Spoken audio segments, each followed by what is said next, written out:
सोलापूर आणि वाल्मिक कराड असं नाव जे आहे, कनेक्शन जे आहे समोर आले 2-3 दिवसात. तर काय नेमकं प्रकरण आहे सोलापूर आणि वाल्मिक कराड? सोलापूर आणि वाल्मिक कराडचा संबंध असा नाही.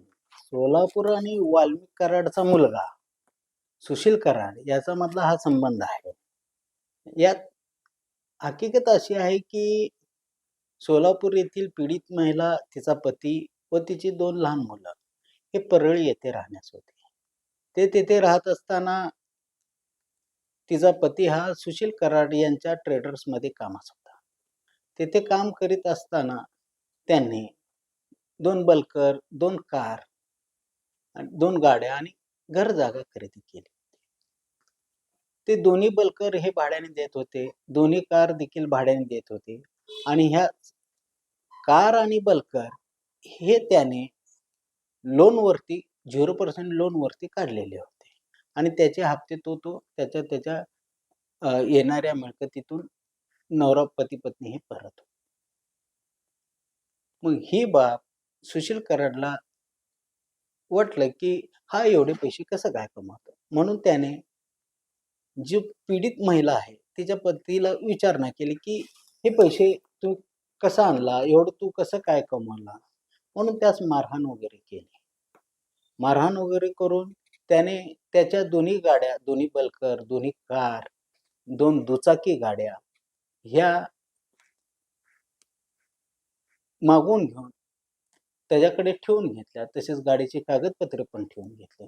इतक्यावरच तो गप्प बसला नाही, तर सुशील कराड, त्याचे 2 साथीदार अनिल मुंडे व गोपी गंजेवार हे पीडित जी महिला होती तिच्या घरी जाऊन त्यांना बळजबरीने गाडीत बसवून त्यांच्या नावे जो प्लॉट होता तो अनिल मुंडे याच्या नावाने खरेदी केला. अनिल मुंडे आणि त्यांना त्या खरेदी खताचे 5 पैसे देखील दिले. इथपर्यंत पण तो थांबला नाही. या फिर्यादीत जो पीडित महिलेचा पती आहे त्याच्याकडे 2.5 तोळे सोनं होतं.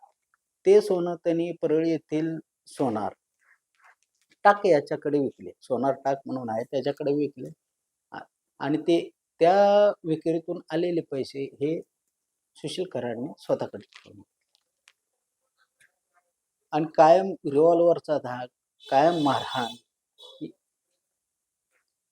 याच्या भीतीपोटी त्यांनी पीडिता व तिचा पती यांनी सुशील कराड याचे वडील यांना ही बाब सांगितली. त्यावर त्यांनी म्हणले की आपण बघूया.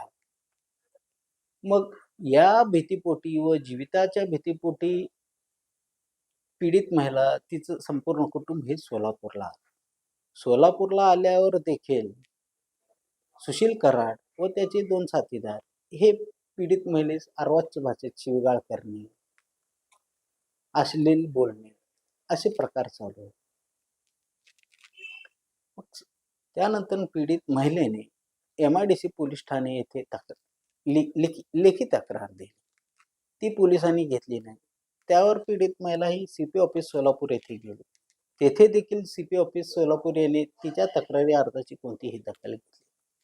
त्यानंतर पीडित महिलेने RPDने पोस्टाने तो तक्रारी अर्ज CP office, MIDC police station, SP office Beed तसेच इतर वरिष्ठ अधिकाऱ्यांना पाठवला.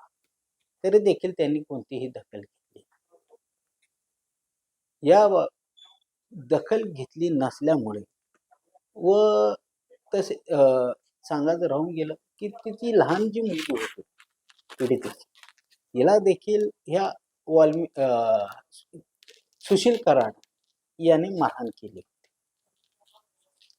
त्याबाबत देखील तिने तक्रारीत उल्लेख केला होता. हे कोणतेही वरिष्ठ अधिकारी, पोलीस अधिकारी ही तिची फिर्याद किंवा तिच्या अर्जाची दखल घेतली नसल्यामुळे व आरोपींवरती कोणताही गुन्हा दाखल केला नसल्यामुळे पीडित महिलेने सोलापूर जिल्हा व सत्र न्यायालयात तक्रारी अर्ज दाखल केला. तक्रार वजा फिर्यादी अर्ज दाखल केला. त्यावर न्यायालयाने आरोपींचे म्हणणे मागवून घेतले. आरोपींनी त्यावर म्हणणे दिलेले आहे आणि त्याच्यावरती सुनावणीसाठी 13 तारीख ठेवली.